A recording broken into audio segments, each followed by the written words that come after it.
1절에서 11절까지입니다. 오늘 말씀의 제목은 내 생물 사이, 요한계시록 6장 1절에서 11절까지입니다. 다 찾았습니까? 자, 함께 봉독하도록 하겠습니다. 시작.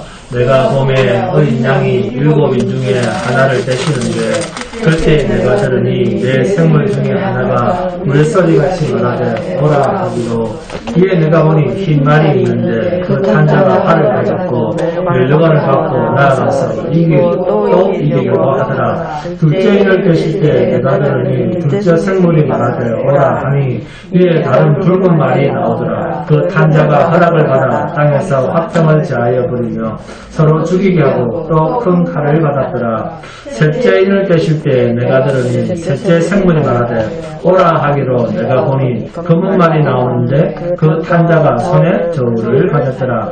내가 내 생물 사이로부터 나는 듯한 음성을 들으니 이르되, 한 데나리온의 밀 한 대요 한 데나리온의 보이 석재로다. 또 감람류와 포도주는 해치지 말라 하더라.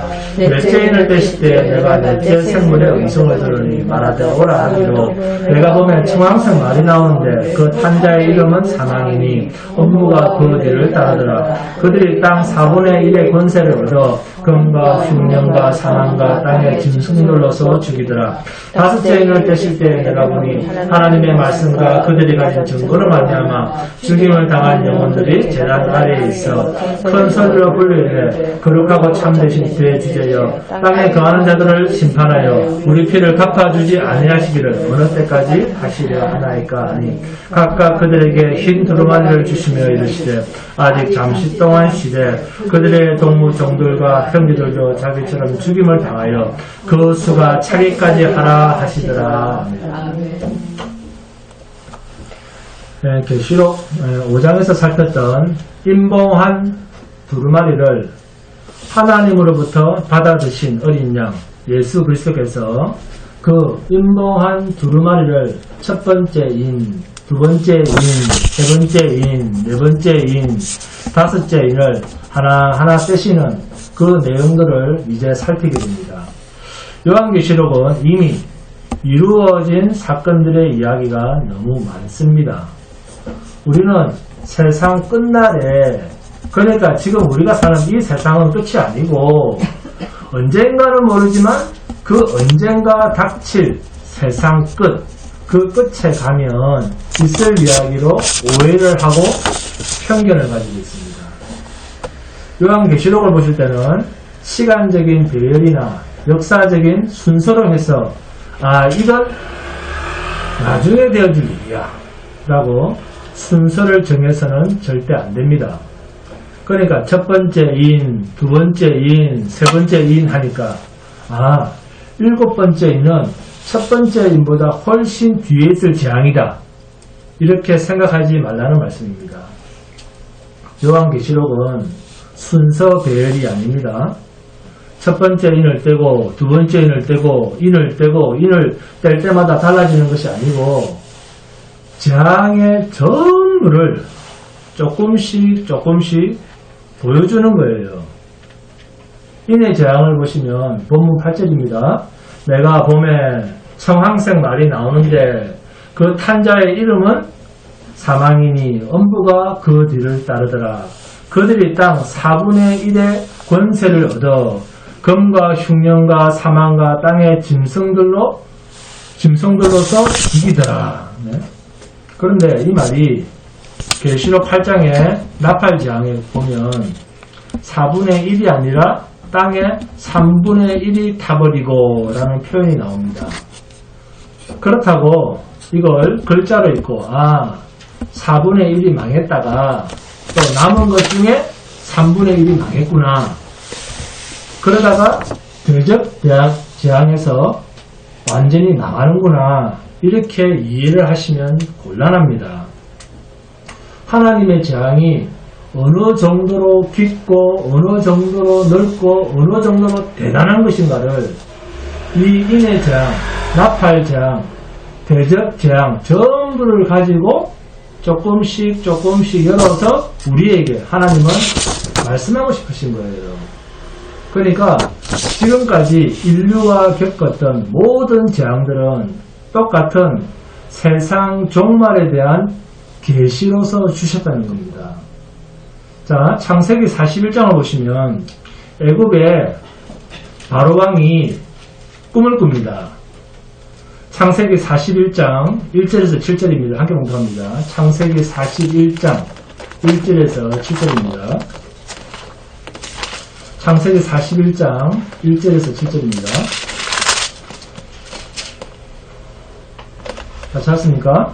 시작. 만 2년 후에 바로가 꿈을 꾼적 자기가 나일 강가에 서 있는데 보니 아름답고 살찐 7 암소가 강가에서 올라와 갈밭에서 뜯어먹고 그 뒤에 또 흉하고 파리한 다른 7 암소가 나일 강가에서 올라와 그 소와 함께 나일 강가에 서 있더니 그 흉하고 파리한 소가 그 아름답고 살찐 7 소를 먹은지라 바로가 곧 깨었다가 다시 잠이 들어 꿈을 꾸니 한 줄 위에 무성하고 충실한 7 이삭이 나오고 그 위에 또 가늘고 동풍에 마른 7 이삭이 나오더니 그 가는 7 이삭이 무성하고 충실한 7 이삭을 삼킨지라 바로가 깬적 꿈이라. 자, 꿈이 몇 개입니까? 2개.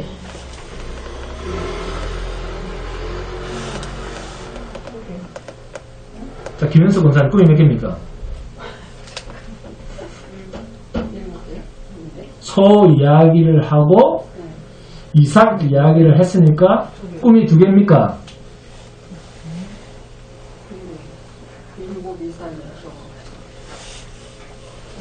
생각을 안 하기로 했어요. 생각을 하기로. 자, 아닙니다. 이 바로 왕의 꿈을 해석하기 위해서 누가 등장을 합니까?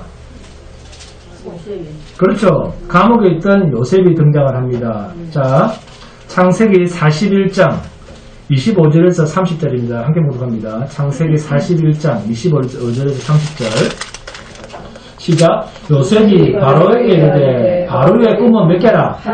하나라. 하나님이 그가 하실 일을 바로에게 보이심이니이다. 7 좋은 암소는 7회요 7 좋은 이삭도 7회니 그 꿈은 하나라. 자, 꿈이 몇 개입니까? 하나입니다. 자, 27절 그 후에 올라온 파리하고 흉한 7 소는 7년이요 동풍에 말라 속이 빈 7 이삭도 7회 흉년이니 내가 바로에게 이르기를 하나님이 그가 하실 일을 바로에게 보이신다 함이 이것이라. 온 애굽 땅에 7회 큰 풍년이 있겠고 후에 7회 흉년이 들므로 7 땅에 있던 풍년을 다 잊어버리게 되고 이 땅이 그 기근으로 망하리니. 7년 동안 풍년을 주지만 그 후에는 7년 동안 극심한 흉년이 온다. 이 이야기를 2가지 사건을 가지고 설명을 해주시는 거예요. 그것처럼 계시록의 인해 재앙이나 나팔 재앙이나 대적 재앙도 이와 같습니다. 이와 같은 패턴입니다.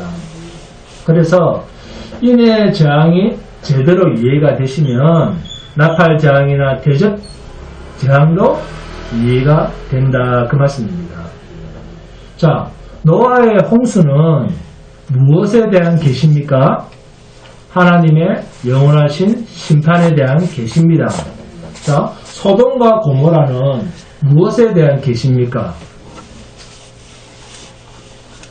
이렇게 세상이 불타 없어진다. 눈 깜빡할 사이에 불타 사라진다는 계시적 이야기입니다. 이 계시 의존 사색 신앙을 우리가 성경을 통해서 얻는 거예요. 이것을 하나님의 지혜라고 합니다.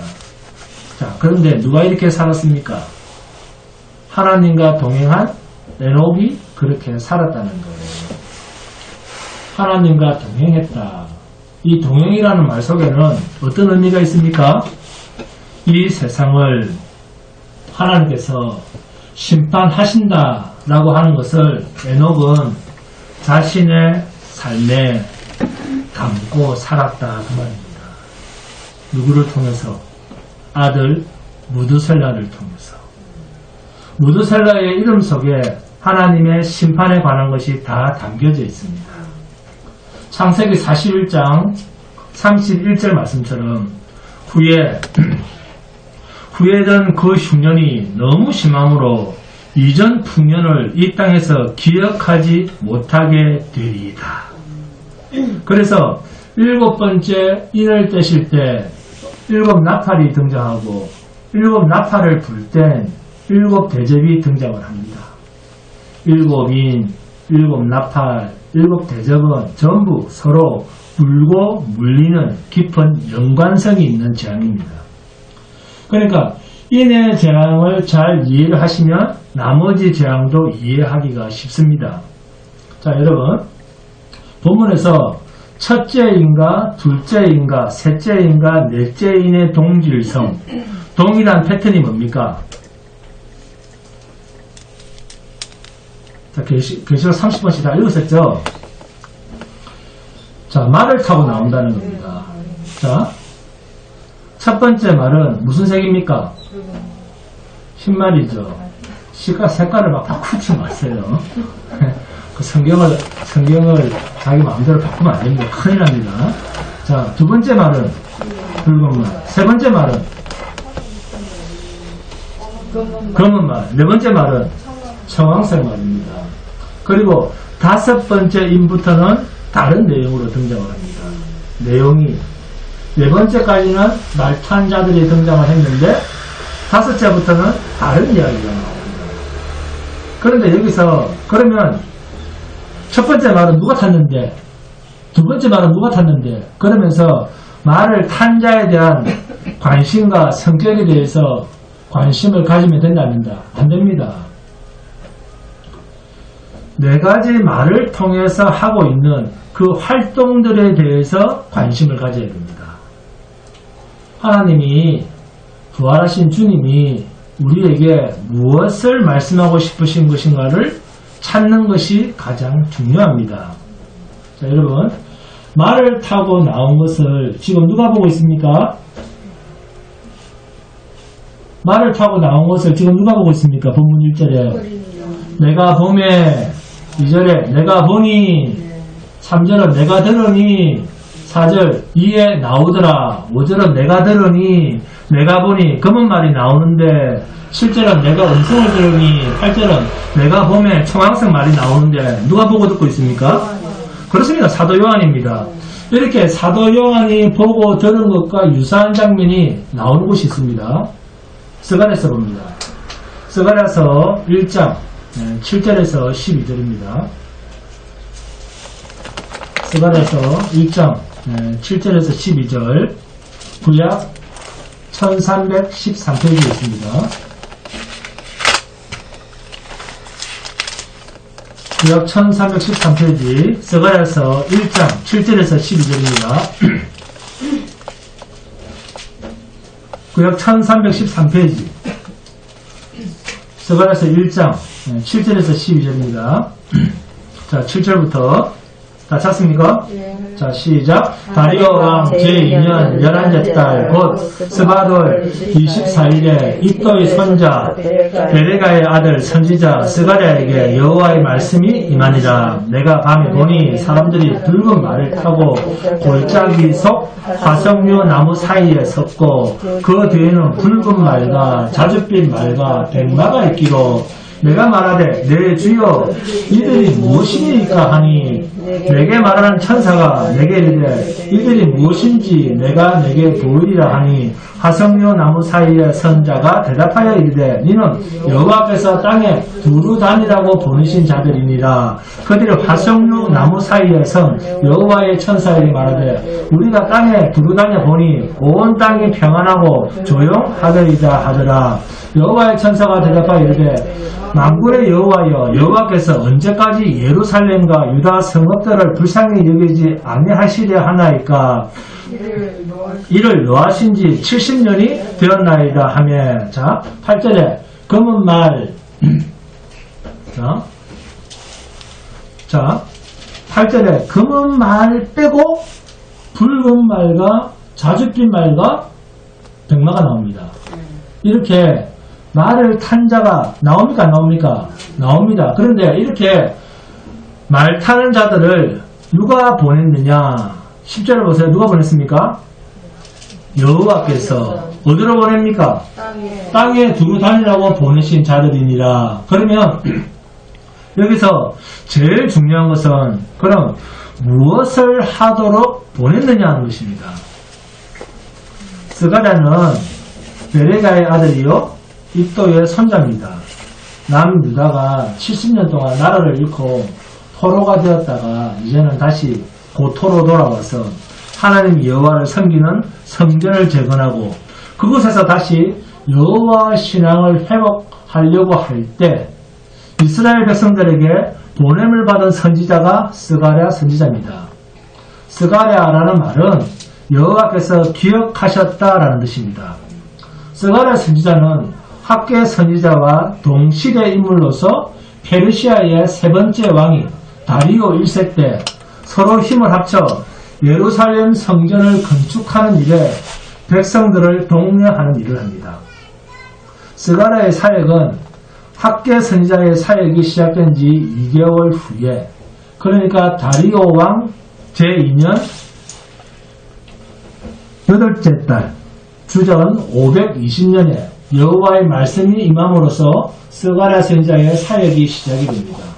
그리고 스가랴 선지자의 마지막 사역이 기록된 연대는 다리오 왕 제4년 9째 달 4일입니다. 스가랴는 자신의 이름의 의미처럼 여호와께서는 여전히 언약을 기억하신다는 것을 알려주고 메시아의 오심과 그가 다스리는 왕국의 도래를 예언하면서 백성들에게 희망과 기대를 심고 성전을 재건하고 그들을 영적으로 준비시키는 역할을 합니다. 그런데 남쪽 유다가 예루살렘으로 돌아와서 성전을 다시 재건하려고 하니까 어떤 사람들이 방해를 하는가? 페르시아, 바벨론의 신하들도 방해를 하지만 특히 북이스라엘 출신들, 사마리아 사람들이 극심하게 방해를 합니다.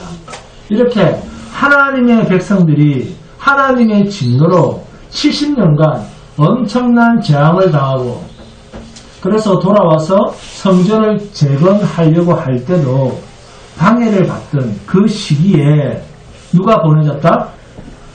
누가 보내졌다고요? 말탄 자들이 보내어졌다는 겁니다.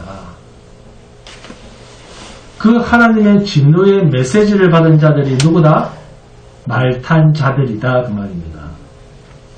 그러니까 스가랴서 1장 8절에 붉은 말과 자줏빛 말과 백마가 있기로 그러면 그 탄자들은 말탄 자들은 많은 사람인데 라고 할 때 10절에서 땅에 두루 다니라고 그 땅은 어디입니까? 어느 땅을 두루 다니라고 이스라엘 백성들한테 보냄을 받았는데 하나님의 진노의 메시지를 받은 자들이니라 이렇게 계시록과 연결을 해서 이해를 하시면 됩니다. 그러니까 백만은 예수, 그것만은 저 그리스도 그런 말탄 자에게 의미가 있는 것이 아니라 하나님의 진노의 메시지를 받아 땅에 있는 사람들에게 증거하는 그 사명을 받은 자들이 말탄 자들이다 그 말입니다. 그러면 말을 탄 자들의 말의 색깔은요, 말의 그 색깔에서 하나님의 진노의 성격을 알 수가 있습니다. 그런데 이 말탄 자들이 어디로 보냄을 받았다고요? 이스라엘에게, 하나님의 백성들에게 보냄을 받았습니다. 뭐를요? 무엇을 가지고? 하나님의 진노를. 그러면 여러분, 예수 그리스도 안에서 당신님의 백성들은 이미 무엇을 한 자입니까? 하나님의 영원한 생명을 이미 받은 자 아닙니까? 성도는. 네? 그러면 거기에 또 무슨 재앙이 필요합니까? 그런데도 첫 번째인, 두 번째인, 세 번째인 인을 될 때마다 재앙 이야기뿐입니다. 나팔 재앙도 그렇고 대적 재앙도 그렇습니다. 계속 재앙 이야기입니다. 그러다 보니까 신자들이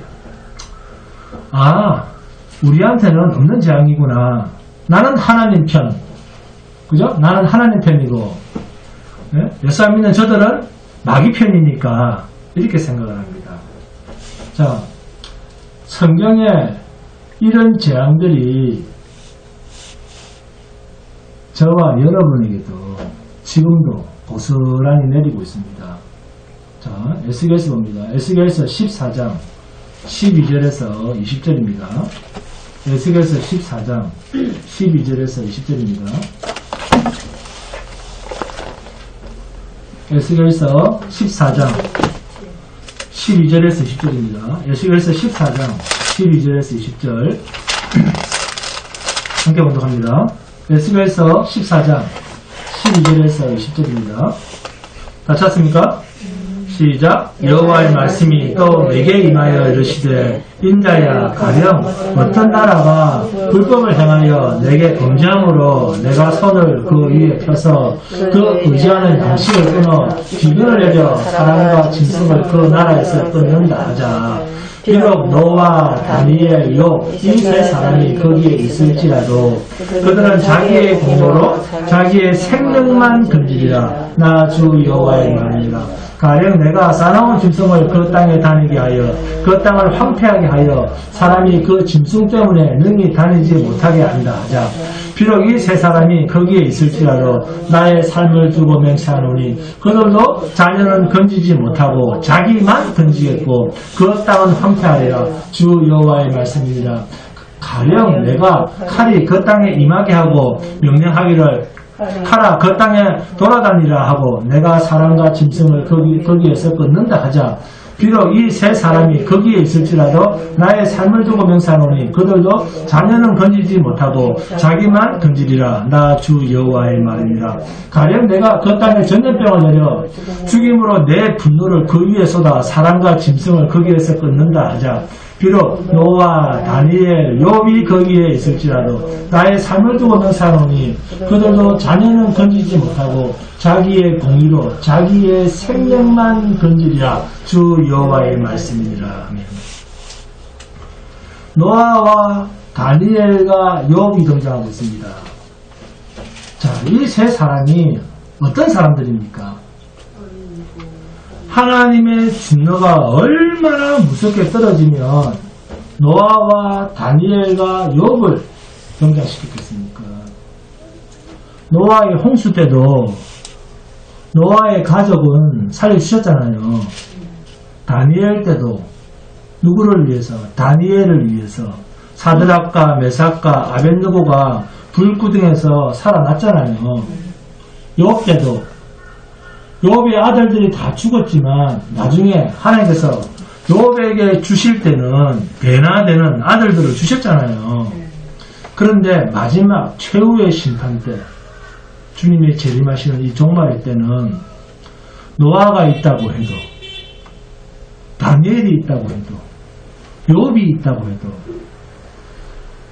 하나님이 주신 의로 겨우 자기만 구원을 받지 다른 가족들은 절대로 어떻게 구원해낼 방법조차도 없다는 겁니다.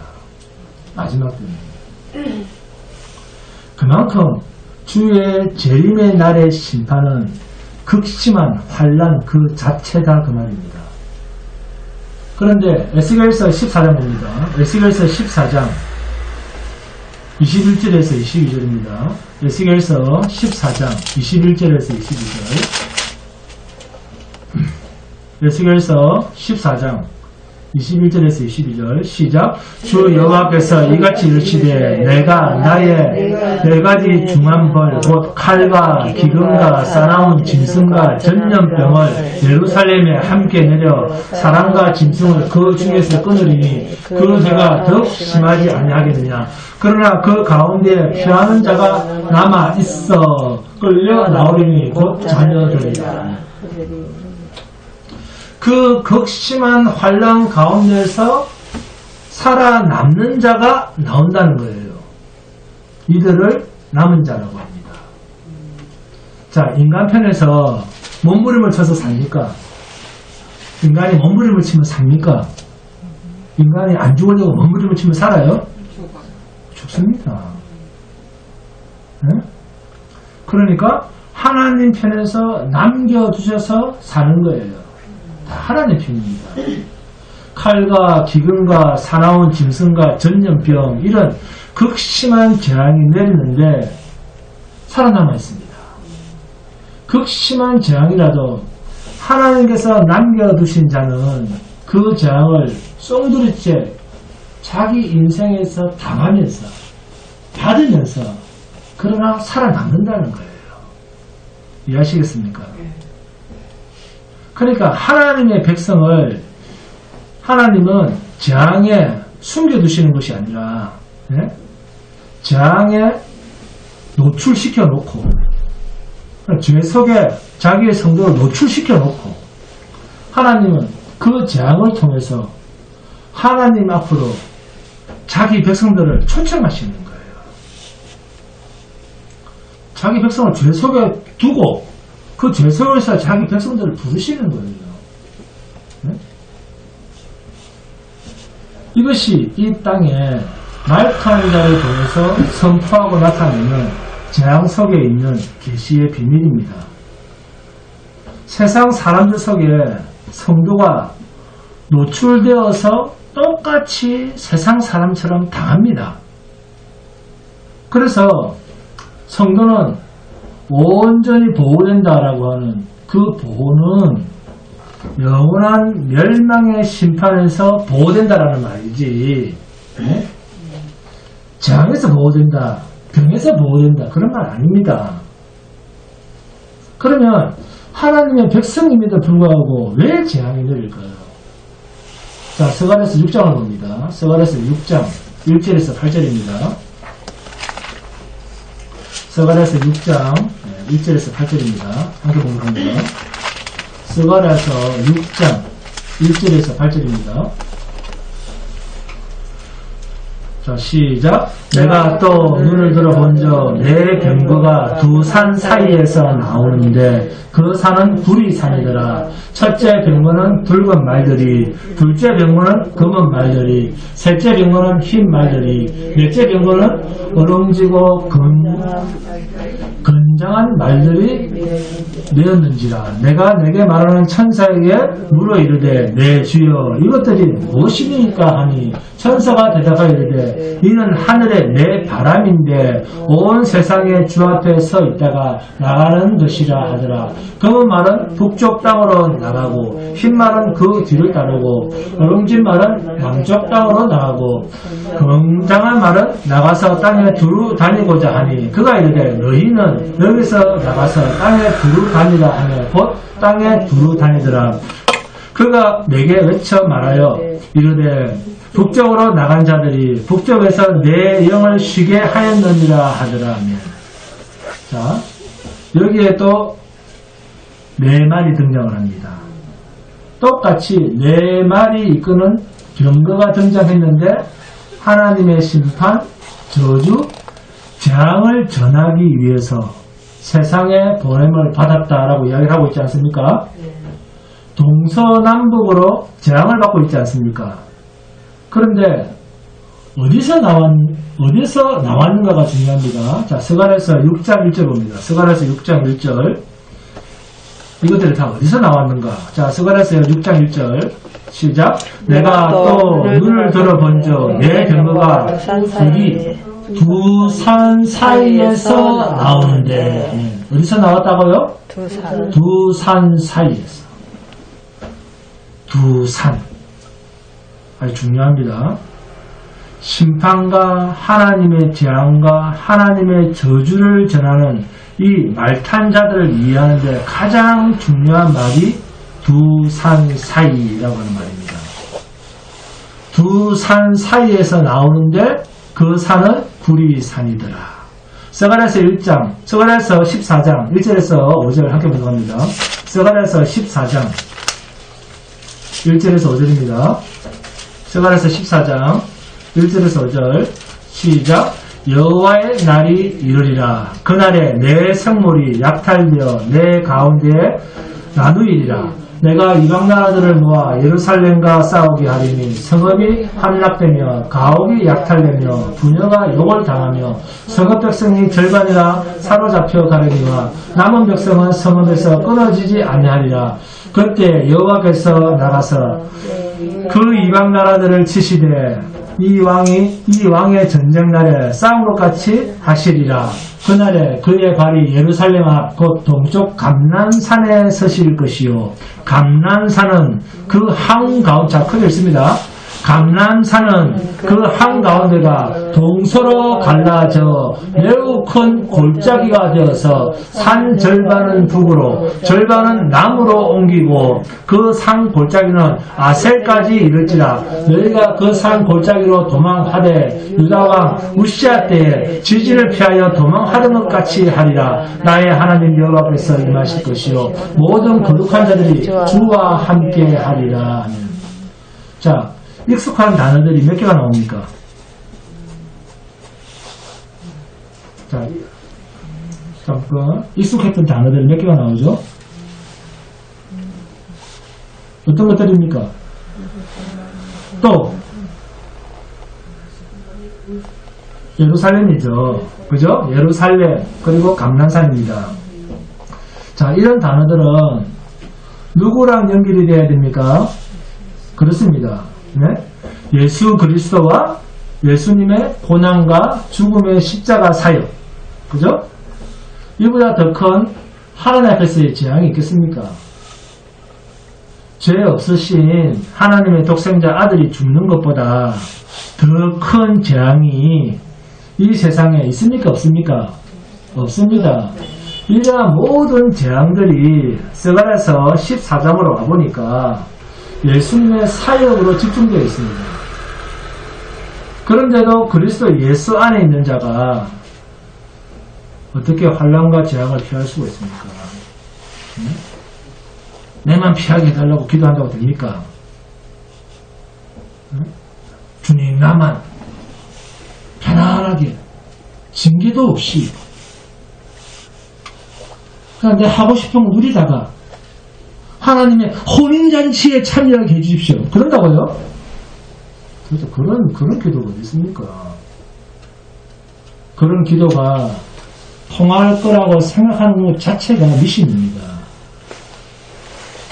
구약에서 왜 하필이면 예루살렘이 등장하고 감난산 두 산 사이 골짜기가 왜 등장을 하겠습니까? 스가랴서 14장 5절 봅니다. 스가랴서 14장 5절 함께 못합니다. 스가랴서 14장 5절 시작. 그 산 골짜기는 아셀까지 이를지라. 너희가 그 산 골짜기로 도망하되 그 산 골짜기로 도망하되 어디로 도망가라고요? 산 골짜기로. 왜 산 골짜기로 도망을 합니까? 네? 스가랴서 6장 1절에 스가랴서 6장 1절에 내가 또 눈을 들어본적 내 병거가 어디 사이에서 두 산 사이에서 나오는데 그 산은 구리산이더라. 내 병거가 두 산 사이에서 나오는데 라고 했습니다. 여러분 모세가 가나안 땅으로 들어가는 이스라엘 백성들과 마지막 이별 장면에서 한 말입니다. 너희가 생명과 법, 사망과 저주 중에서 어떤 것을 택할 것이냐라고 했더니 그렇게 이야기를 했어요. 자, 그리고 신명기 11장 29절입니다. 내 하나님 여호와께서 내가 가서 차지할 땅으로 너를 인도하여 들으실 때 너는 그리심산에서 축복을 선포하고 에발산에서 뭐를 선포하라? 저주를 선포하라. 자, 모세는 축복은 어느 산에서? 그리심산에서. 저주는요? 에발산에서. 이렇게 두 산이 있습니다. 그러면 너희가 도망하여 어디로 가라? 자, 그리심산으로 가라. 그렇게 말을 해야 되지 않습니까? 네? 원래는, 그죠? 그리심산에서 축복을 선포했으니까 그리심산으로 도망하라. 그렇게 해야 되지 않습니까? 모세식으로 말을 한다면, 그리심산으로 가야지 축복의 자리가 되지 않습니까? 그런데, 스가랴서 14장 5절을 보세요. 그 산 골짜기는 아셀까지 이를지라, 너희가 그 산 골짜기로 도망하되, 두 산 사이 골짜기로 도망하라고 합니다. 여기에 계시의 비밀이 있습니다. 그러니까 하나님이 감난산에 섰는데 그 감난산이 둘로 갈라지고, 산이 갈라집니다. 감난산이 두 개로 갈라지고, 갈라진 두 산 사이의 골짜기로 모든 사람들이 도망하는 그런 장면이 스가랴서 선지자를 통해서 보여주고 있습니다. 스가랴서 14장 4절 봅니다. 스가랴서 14장 4절. 그날에 그의 발이 예루살렘 앞 곧 동쪽 감난산에 서실 것이요, 감난산은 그 한가운데가 동서로 갈라져 매우 큰 골짜기가 되어서, 그죠? 감난산이 두 산으로 쪼개져서 나눠집니까? 안 나눠집니까? 나눠집니다. 그래서 예수님이 십자가에 못 박혀 죽으실 때 골고다 언덕에서 운명하실 때 나타난 현상이 뭐였습니까? 지진이 일어나고 바위가 터지고 해가 칠같이 어두워진 현상이 나타났습니다. 이 이야기가 예사로운 이야기가 아닙니다. 그런데 주님이 죽으신 그 사건이 한 산을, 감난산을 쪼개서 두 산으로 나누고 그 골짜기로 도망해라고 하는 것입니다. 왜요? 주님이 죽으신 그 십자가 사건 속에만, 주님이 죽으신 그 십자가 사건 속에만 죽음을 해결할 수 있는 생명의 길이 있다는 겁니다. 그 십자가 이야기를 이 스가랴서가 담고 있는 거예요. 그래서 스가랴서 14장 5절에 너희가 그 산 골짜기로 도망하되 유다왕 우시야 때 지진을 피하여 도망하던 같이 하리라. 나의 하나님 여호와께서 임하실 것이요 모든 거룩한 자들이 주와 함께 하리라. 그리고 스가랴서 14장 8절 9절입니다. 스가랴서 14장 8절 9절 함께 봉독합니다. 스가랴서 14장 8절 9절입니다. 시작. 그날에 생수가 예루살렘에서 솟아나서 절반은 동해로 절반은 서해로 흐를 것이라. 여름에도 겨울에도 그러하리라. 여호와께서 천하의 왕이 되시리니 그날에는 여호와께서 홀로 한 분이실 것이요 그의 이름이 홀로 하나이실 것이라. 아멘. 여호와께서 천하의 왕이 되시리니, 이 천하의 왕이 되는 이야기, 이게 다 신약의 예수님의 십자가 사건으로 드러나고 있습니다. 만왕의 왕이신 예수님이 어떻게 죽으시고 어떻게 승리하시고 어떻게 만왕의 왕의 권세를 회복하시는, 그리고 회복하시는가에 대한 이야기를 구약에 다 담고 있습니다. 그러니까 감난산은 세상 끝에 일어날 일을 예비하신 산이다 그 말입니다. 세상 끝, 곧 세상 임금 마귀가 만왕의 왕이신 예수 그리스도를 죽임으로 죽음의 권세, 마귀의 권세를 깨뜨리고 영원한 만왕의 왕으로 등극하실 그 주님의 일하심의 사건이 이 감난산에서 이루어질 일이라는 거예요. 할렐루야. 그래서 예수님은 제자들과 함께 감난산 서쪽 기슭에 있는 겟세마네 동산에 자주 기도하러 나가시는 겁니다. 왜? 그곳은 하나님의 뜻이 반드시 이루어져야 하는 곳이기 때문에. 아멘. 겟세마네 동산은 서로 연결되어 있는 감난산 서쪽 기슭에 위치한 동산인데 예루살렘 동쪽 성벽으로부터 약 1.2km 떨어져 있는 곳입니다. 예수님은 겟세마네 동산에서 밤 12시 자정에 잡혀가실 그때 두려움에 모든 제자들은 예수님의 곁을 떠납니다. 그리고 자정에 잡히신 예수님은 그날 저녁 잠을 전혀 자지 못하고 가야바, 안나스, 빌라도에게 신문을 받고 채찍에 맞고 고초를 겪으시다가 유대인과 대제사장의 압박에 총독 빌라도는 그날 아침 9시에 십자가에 못 박혀 죽도록 예수를 내줍니다. 결국 그날 아침 9시에 십자가에 못 박히신 예수님은 6시간 만인 오후 3시에 다 이루었다라는 마지막 말씀과 함께 십자가에서 운명하십니다. 누가복음 21장 37절입니다. 예수께서 낮에는 성전에서 가르치시고 밤에는 나가 감람원이라고 하는 산에서 쉬시니. 또 누가복음 22장 39절은 예수께서 나가사 습관을 따라 감람산에 가시매 제자들도 따라갔더니. 그런데 요한복음 18장 1절과 2절에서는 예수께서 이 말씀을 하시고 제자들과 함께 기드론 시내 건너편으로 나가시니 그곳에 동산이 있는데 제자들과 함께 들어가시니라. 그곳은 가끔 예수께서 제자들과 모이시는 곳이므로 예수를 파는 유다도 그곳을 알더라. 마귀도 그곳을 압니다. 앞으로 자신에게 어떤 일이 닥칠 줄도 모르고 하나님의 대적이 주님을 팔아서 죽이는 곳으로 미리 마귀의 종이 되어 있는 가룟 유다도 알고 있는 곳이라는 거예요. 감람산. 스가랴 선지자를 통해서 주님의 사역이 완벽하게 이루어질 감람산, 이 이야기를 하고 있습니다. 그래서 그리스도 앞으로 오는 자가 구원을 얻을 것이다. 네?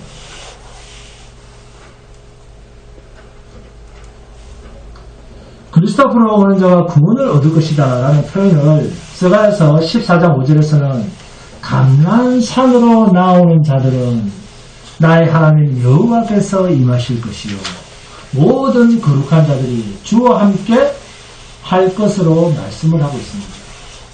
자, 그런데 스가랴서 14장 봅니다. 스가랴서 14장 4절입니다. 한번 공부합니다. 스가랴서 14장 4절. 스가랴서 14장 4절. 시작. 그날에 그의 발이 예루살렘 앞 곧 동쪽 감람산에 서실 것이요 감람산은 그 한가운데가 동서로 갈라져 매우 큰 골짜기가 되어서 산 절반은 북으로 절반은 남으로 옮기고. 무슨 뜻일까요?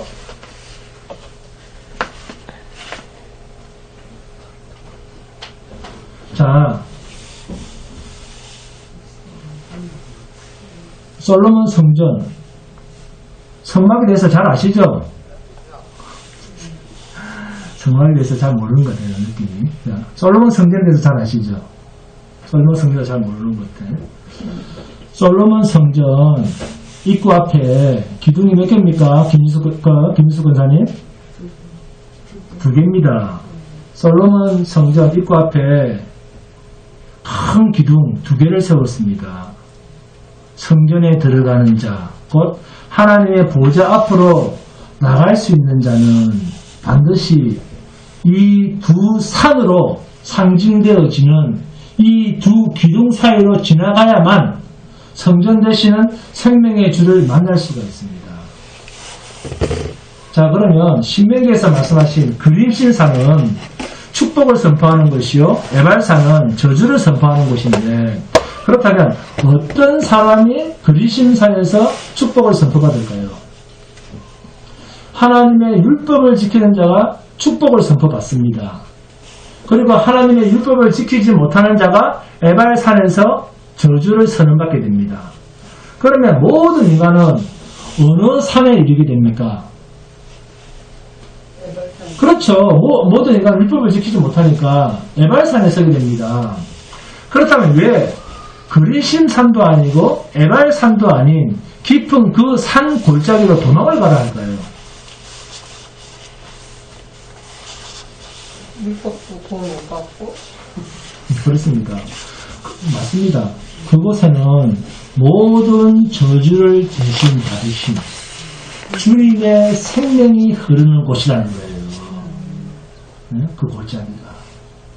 아무도 하나님의 율법을 지켜서 하나님의 축복의 산에 설 수 있는 자가 없다는 거예요. 그러니까 이 골짜기는 축복과 저주가 함께 흐르는 골짜기인데 여기에 누가 이 축복과 저주를 대신 감당한다?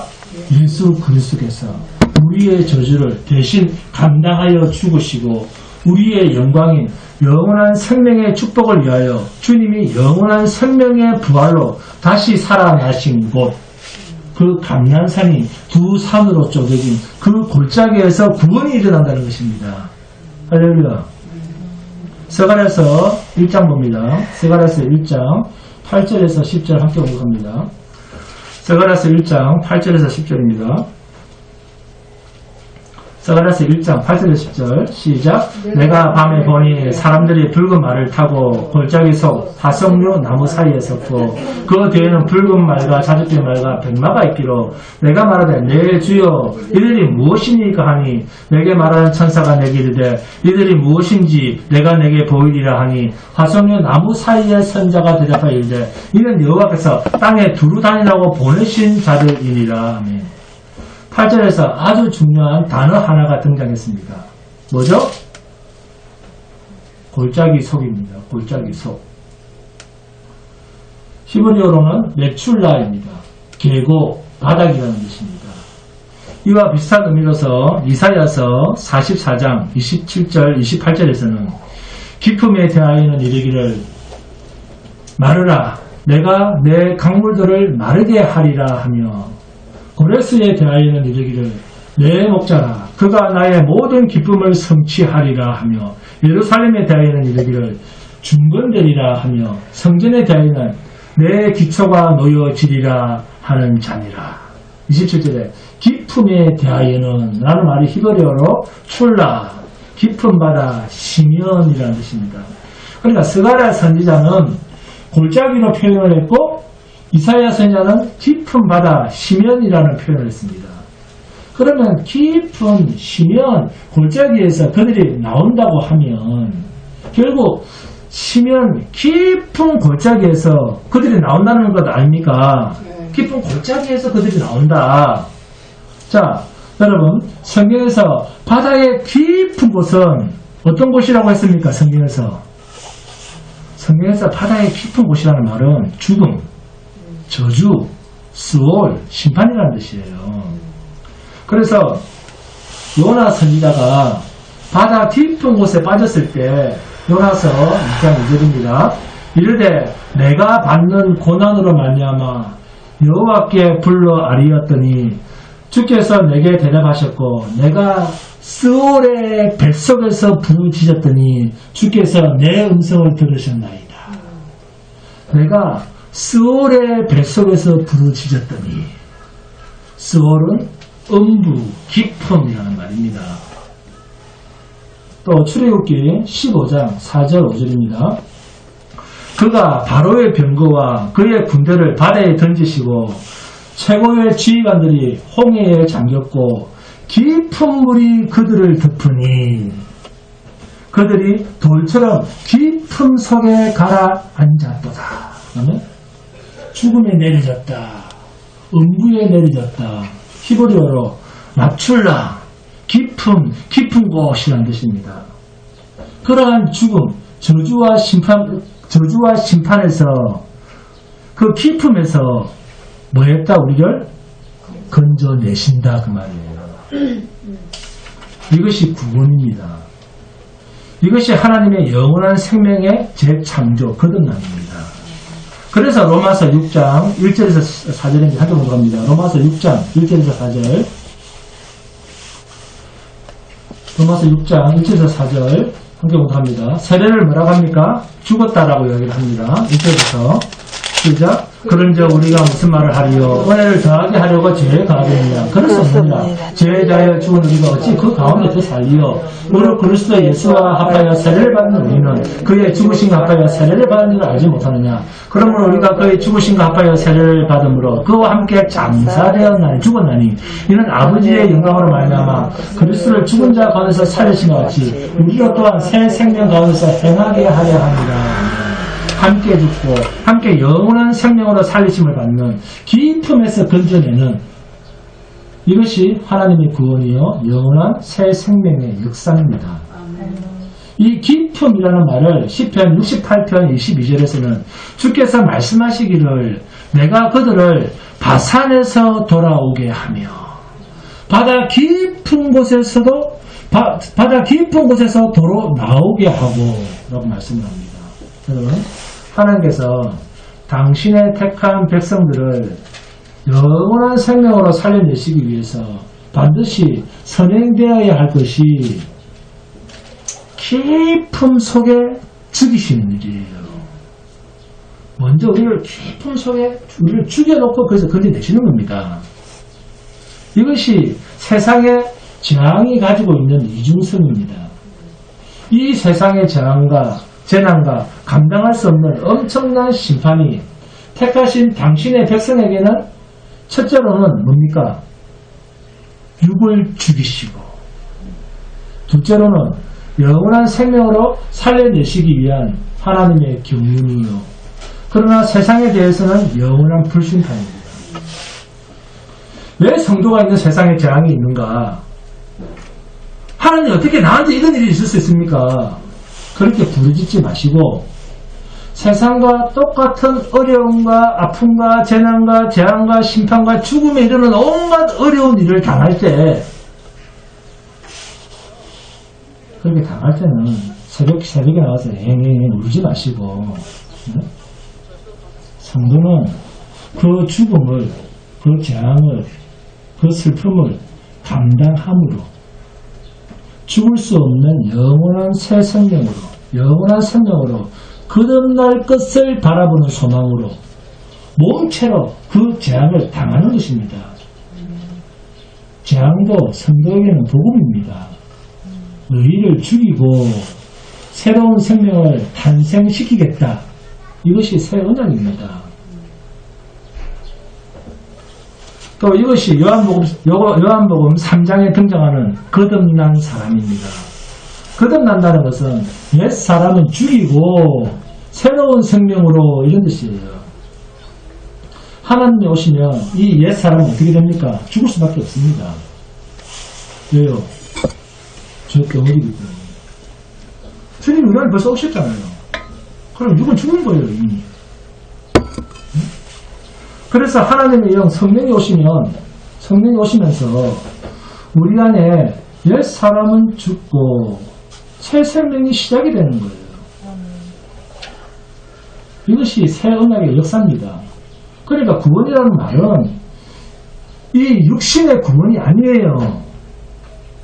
이 육신의 구원이 아닌 이 육신은 어차피 하나님의 심판과 저주와 재앙의 모든 것이 드려져서 죽임 당해야 되고 하나님의 성령에 의해서 새로운 피조물로 우리를 만드시는 것, 이게 하나님의 구원 이거로 재창조입니다. 하나님의 재창조, 거듭난 이 구원에 늘 감사하는 복된 성도가 되시기를 주님의 이름으로 축원드립니다.